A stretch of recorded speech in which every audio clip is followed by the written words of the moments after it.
Section 128 privilege not waived by volunteering evidence. Privilege not waived by volunteering evidence म्हणजे काय? व्हॉलंटरिंग evidence स्वेच्छापूर्वक स्वतःहून पुरावा दिल्याने तो प्रिव्हिलेज व्हेव केला असे होत नाही. This is the meaning of this heading. Section 128 ची मिनिंग काय पहा.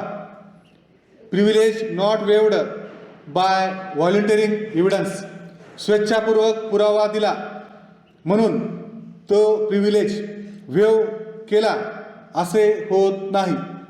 वेव करणे सोडून दे, वर्ज. नाव provision. If any party to suit gives evidence therein as to his own instance or otherwise,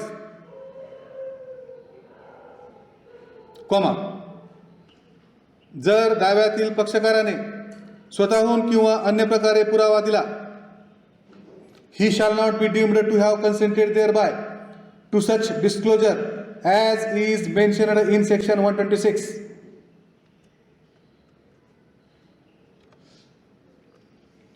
जर दाव्यातील पक्षकाराने स्वतःहून किंवा अन्य प्रकारे पुरावा दिला तर त्यामुळे कलम 126 मध्ये नमूद केल्याप्रमाणे अशी गोष्ट करण्यास त्याने संमती दिली असल्याचे मानले जाणार नाही. It shall not be deemed to have consented thereby to such disclosure as is mentioned in section 126. समजतंय? इथपर्यंत समजतंय? हो का नाही? नाही. If any party to suit gives evidence there at his own instance, स्वतःहून दाव्यातील पक्षकाराने पुरावा दिला,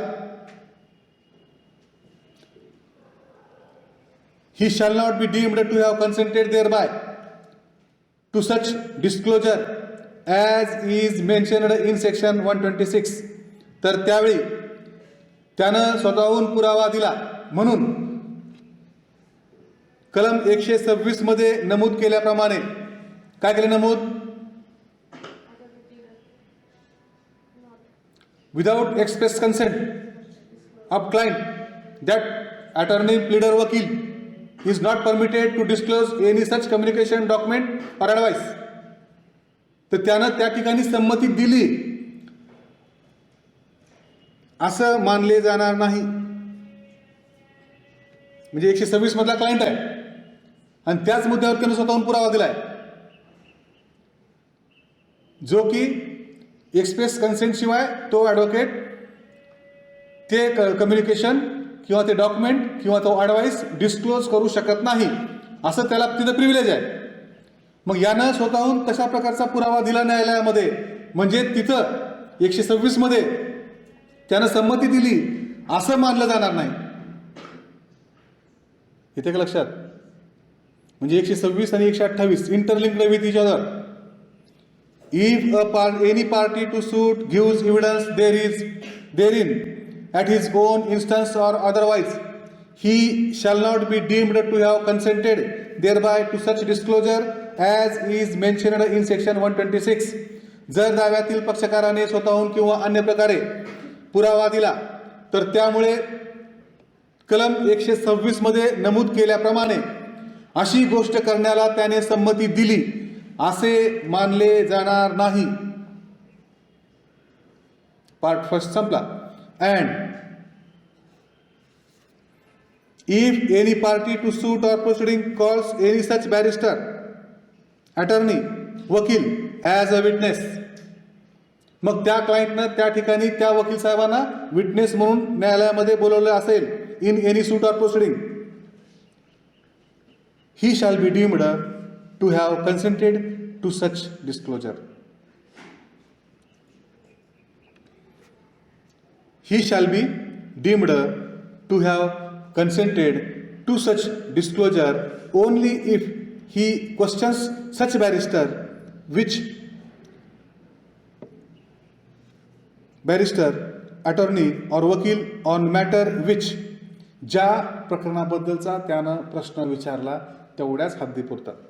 जर दाव्यातील पक्षकाराने अशा कोणत्याही वकिलांना, प्लीडरला किंवा बॅरिस्टरला साक्षीदार म्हणून न्यायालयामध्ये बोलवले तर असा प्रश्न विचारण्यात आल्याशिवाय त्या बॅरिस्टरला ते कम्युनिकेशन डिस्क्लोज करण्याची परमिशन असणार नाही.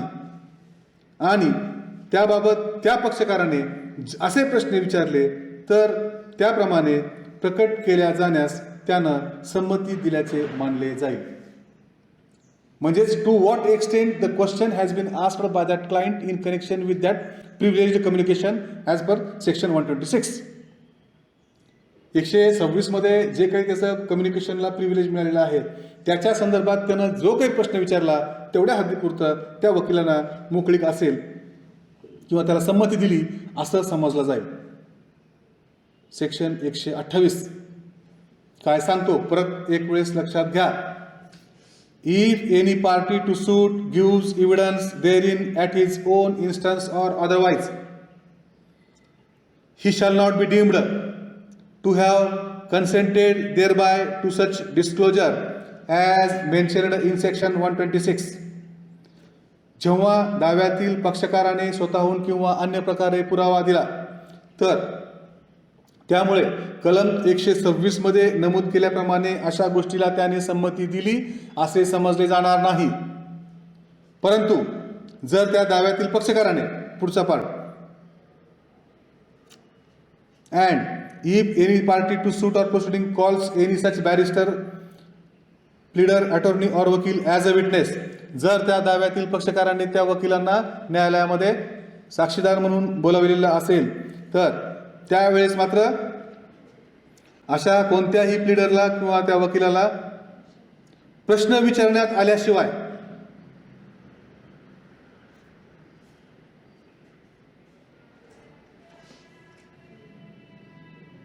if he questions such barrister, अशा वकिलांना प्रश्न विचारण्यात आल्याशिवाय he shall be deemed to have consented to such disclosure. अशा वकिलाला प्रश्न विचारण्यात आल्याशिवाय त्या गोष्टी त्याला डिस्क्लोज करण्याची संमती दिली असं समजण्यात येईल, समजता येणार नाही विचारल्याशिवाय. तो जर त्यानं प्रश्न विचारला की त्या हद्दीपुरतं त्यानं संमती दिली असं समजलं जाईल. येते का लक्षात? बॅरिस्टरला त्यानं कोर्टामध्ये साक्षीदार म्हणून बोलवलं तर त्यानं जो प्रश्न विचारला तो प्रश्न विचारतोय in connection with that official communication, professional communication, ज्याला 126 प्रमाणे त्याला एक प्रिव्हिलेज आहे. आणि तोच प्रश्न जर तो विचारत असेल तर मग त्या प्रश्नाच्या हद्दीपुरतं त्या क्लायंटनं त्या ठिकाणी त्या वकिलांना किंवा त्या कम्युनिकेशनच्या संदर्भात एक्सप्रेस कन्सेंट दिली आहे असं समजण्यात येईल. आता येते का लक्षात? नाही हो